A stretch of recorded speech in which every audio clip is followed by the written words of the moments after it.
Hello, everyone. How is everybody doing today? My name is Truby Chiavello, and today is November 5th, Wednesday, day after the election. Man, tough day if you had supported in New York Curtis Sliwa, or if you supported Jack Ciattarelli, like I did. It's a bummer. When you lose, it's bad. But when you win, it's great. So congratulations to the winners and to you if you supported any of them. Politics, that's the way it is. Sometimes you're up, sometimes you're down. And you can't get too upset about it. You just have to keep on going and see what happens.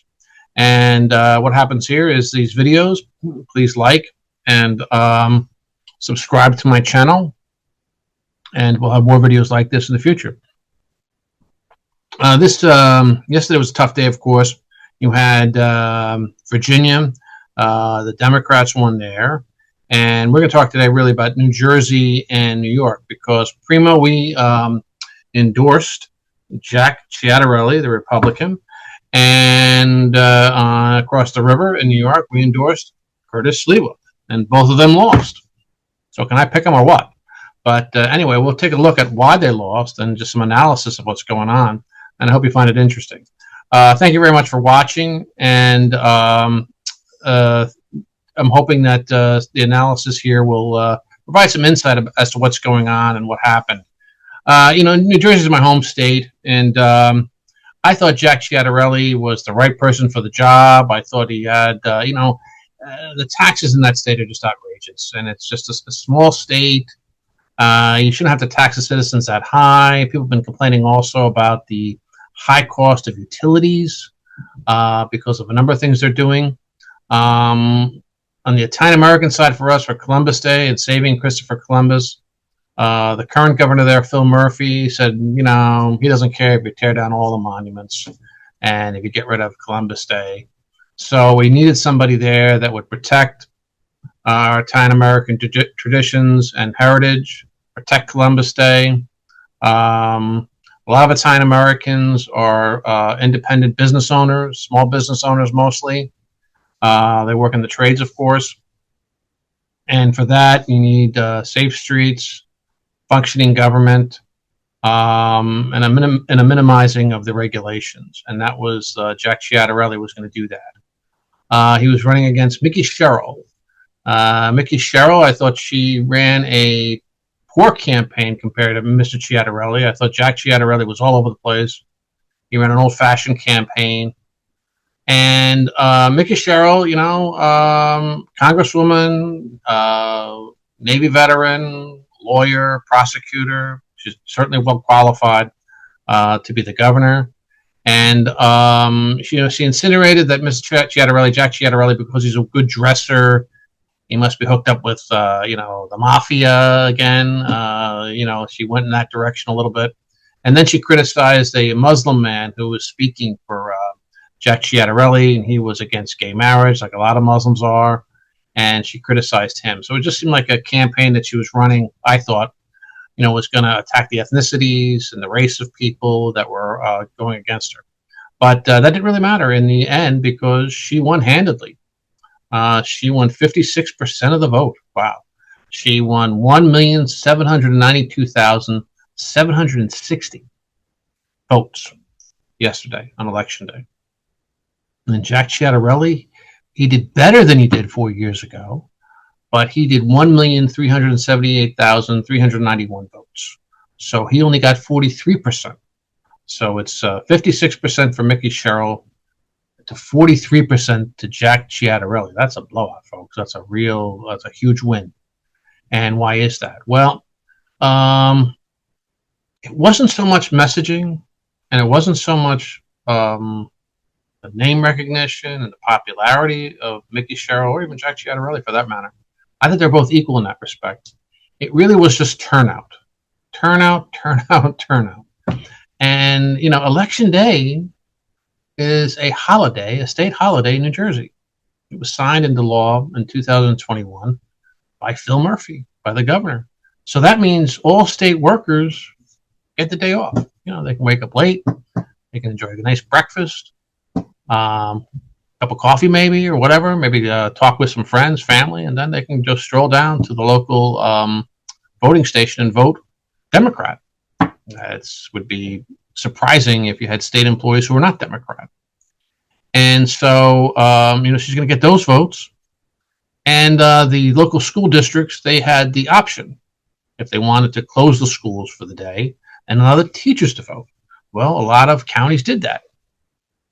And they went ahead and voted, most likely for Mickey Sherrill, for the Democrat. Now, in addition to that, we have, we used to call them absentee ballots, right? When you couldn't stay, when you were going to go away for election day, you were going back to college perhaps, or you were going on the road for a sales meeting or something like that, you could mail in your ballot, mail in your vote.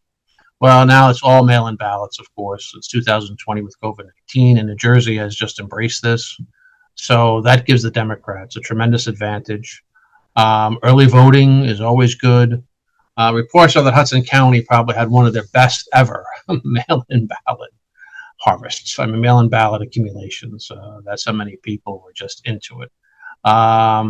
So she just had a massive turnout. And the reason for that, I think, also had to do with the fact that, 4 years ago, the governor, Phil Murphy, he was going for re-election. He thought he could coast in there.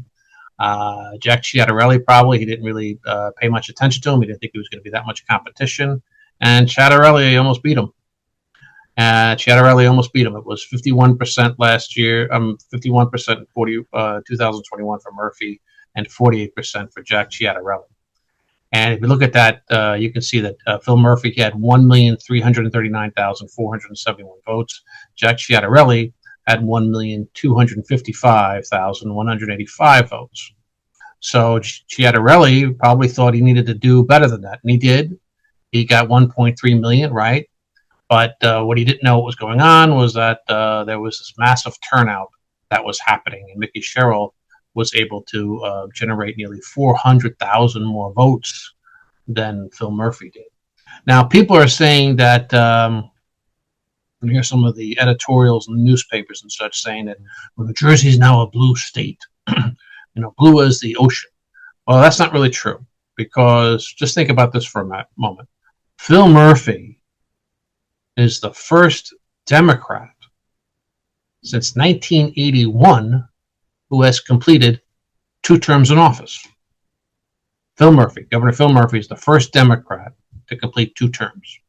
So what does that mean? That means you had almost 24 years of Republican governors in New Jersey. So that, to me, is not a sign that this is a blue, cobalt blue state. This looks to me like it's a classic purple state.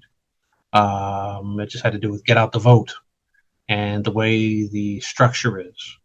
You can credit Mickey Sherrill for running a good campaign, but you can even credit more the Democratic Party apparatus. The Democratic Party is doing a better job at turnout than the Republican Party is.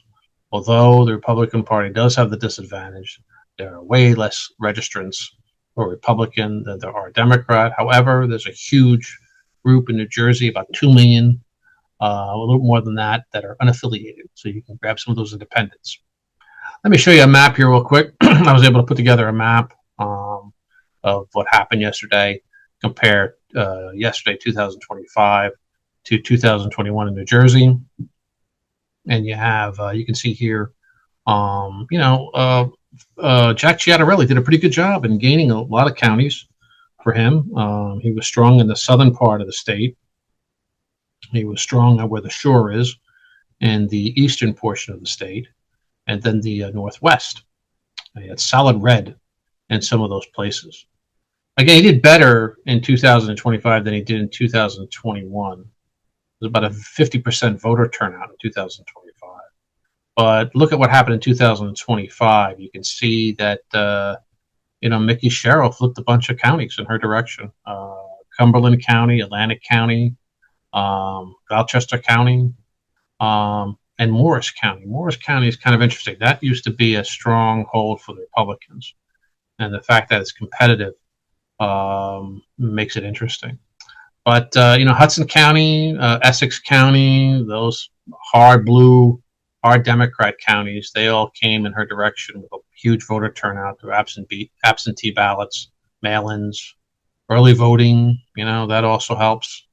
And the fact that it's election day is a day off. for people to go ahead and vote. But Jack Ciattarelli, I hope he is able to come back after this. He ran twice. He was a self-made man, son of Italian immigrants. Ran a good campaign, a clean campaign. He did it the old-fashioned way. He was out and about, attending all the Rotary meetings, the Kiwanis meetings, of course, Chamber of Commerce, picnics, what have you. And maybe in a fair world that might have worked for him. But we live in today in a country where all bets are off. It's a street fight, and if you can get more people to the polls with any way you can, you're going to win it. And that's why Mickey Sherrill, she won it. She's not entirely ideologically Democrat. She's got some pragmatism about her. So, we'll see what happens. Will she be better than Phil Murphy? I don't know. We'll see what happens there. So anyway, congratulations to her. And, maybe Ciattarelli can come back in some other way. Politics, it's never over. You can always come back. That's the one thing in politics, which is positive. The fact that you can always come back because things change, times change, situations change, and people will change their mind and vote you back into office. So we'll see what happens. But anyway, let's go across the river to New York City. Oh man, that was something else. And Zoran Mamdani, who is he? No one knew about him a year ago. He was an assemblyman, an obscure assemblyman there at the state level. He represented a part of Queens, and he calls himself a Democrat socialist, but you and I know that's a communist because what he wants to do is he wants to control the whole means of the economy. He's not a Fabian socialist where he wants to try to have some sort of socialistic policies there to help people out. He kind of wants his goal is to just, take over that city economically and have the government do it all. And, he's not going to get that far, obviously. He's going to run into a lot of problems. There's an infrastructure problem. There's a corruption problem that takes place there in the city. If you're not well experienced with that, then that can also cause problems down the road. But, the big controversy here was, we endorsed Curtis Sliwa, and everybody was saying, Curtis Sliwa, drop out of the race. You're going to ruin it. Let Andrew Cuomo take all your votes so he can win. Well, that's kind of what they did. And still Cuomo lost. You can see a map here. We got it up here on the screen. The gold or the yellow is for Cuomo, and the blue is for Mamdani. And Curtis is red. And there's not a drop of red anywhere on this map. And that's because he only got 146,000 votes. And Andrew Cuomo got about 855,000. And Zoran Mamdani got 1,036,051. He won 50% of the vote. Cuomo won 41% of the vote. And, Curtis Sliwa won 146,000, won 7% of the vote. So I don't know. I doubt very much that even if he gave all those votes to Andrew Cuomo, the 146,000, that still would not be enough for Cuomo to defeat Mamdani. It would be closer, but Mamdani would still win it. And let me tell you something. Half of those people, if Curtis Sliwa dropped out, half of his 146,000, they wouldn't vote it. They voted for Curtis Sliwa because they liked Curtis. A lot of those people. But everybody did what people said they should do. If you're Republican, vote for Andrew Cuomo, and that's what they did. That's why he won Staten Island. He won the bedrock of the Republicans there in New York City. And you can see that it's lightly colored in parts of Queens. In the section of Queens, it's light blue, I guess, more of a purple. And that's because Cuomo got a lot of votes there also, where Republicans have strongholds in Howard Beach and some other areas. So they did what they were told to do, and still it wasn't enough to defeat Mamdani. And the reason for that really is Cuomo, and it's sad to say it, but he was damaged goods. His situation in COVID-19, where he allowed the transference of patients with COVID-19 to nursing homes, that was a dismal idea. And his own party, Letitia James in the Attorney General's office, tainted him big time when they came up with those allegations against him of sexual harassment, sexual assault. What's sad is that when she turned it over, he had to resign, of course, and she turned it over to the counties to prosecute. None of the district attorneys would prosecute this case, which showed that it was probably weak to begin with. And that's why, but he was tainted. His own party tainted him. And he did everything that they wanted him to do. And so the problems that you have in New York today is a lot to do with him. And still wasn't enough. They wanted more in the direction of radical politics, and that's why they're embracing Mamdani and his socialism / communism. He wants to legalize prostitution. He wants to freeze rents. He wants to get rid of misdemeanors. He wants to defund the police, a number of things. So, but this is an extension of what Cuomo was doing as governor. Cuomo was good for the Italian American community in that he, you could count on him that he wasn't going to tear down any of the Columbus monuments. He was going to keep Columbus Day. You can say what you want to say about him, but he's a proud Italian American. And when the time came when de Blasio's wife, wanted to celebrate all the great women of New York, she totally dismissed the greatest of them all, which was Mother Cabrini. And Cuomo, to his credit, he made sure that there was going to be a statue for her and that we could pay tribute to her. And it's a wonderful statue, by the way, and this is to be commended. Is he out of politics? I suspect he is. That's what the buzz is. But again, you can never tell. You can never tell when they can come back. Maybe the new generation of Cuomos can come along and do what they want. But Curtis Sliwa, he got about half the number of votes that he did in 2021 when he went against Eric Adams. In 2021, he got 312,000 votes, but Eric Adams got 753,000. And Curtis Sliwa took Staten Island. And Staten Island, this last go round in 2025, they went with Andrew Cuomo. So the whole idea that somehow or another Sliwa was the reason why we lost is ludicrous. Andrew Cuomo lost because of he came as damaged goods. He came tainted, and that's the problem. What will Sliwa do now? Sliwa's going to continue. I think he should make peace with WABC, get back on the radio, and stay in the fight. Who knows? If the city starts going really bad, he can be the guy that maybe can save it. He might be the guy to come back. But he needs to stay in the fight. Real fighter. He did the best campaign of all the three, considering what he had. He had very little resources, very little money, and yet he went all over New York. And the best he could do really was show off in social media, but that didn't work for him. So we'll see how it turns out. For the Italian American community, we have to stand united. We have to stand strong. We have to. I'm sure that the new mayor Mamdani is not going to be any friend to us, to Columbus Day, or any of the things we like. And we're going to have a fight on our hands. We have to fight, and fight through advocacy, fight through the law, fight through persuasion. We need to reach out to more people and get them on board. And the Republicans need to do that also. Now's not the time to just throw up your hands and move to Florida or move wherever it is you want to go. If you love New York, you want to stay in New York, now's the time to fight for it. One thing I want to say about New York City is a thing that people brought up was that, Mamdani won because the city's become unaffordable. This is what they said. A lot of young people who've moved to New York are struggling, of course. Well, I got news for you. I've been around for a while, and as long as I can remember, New York has been unaffordable. It's just the way it is.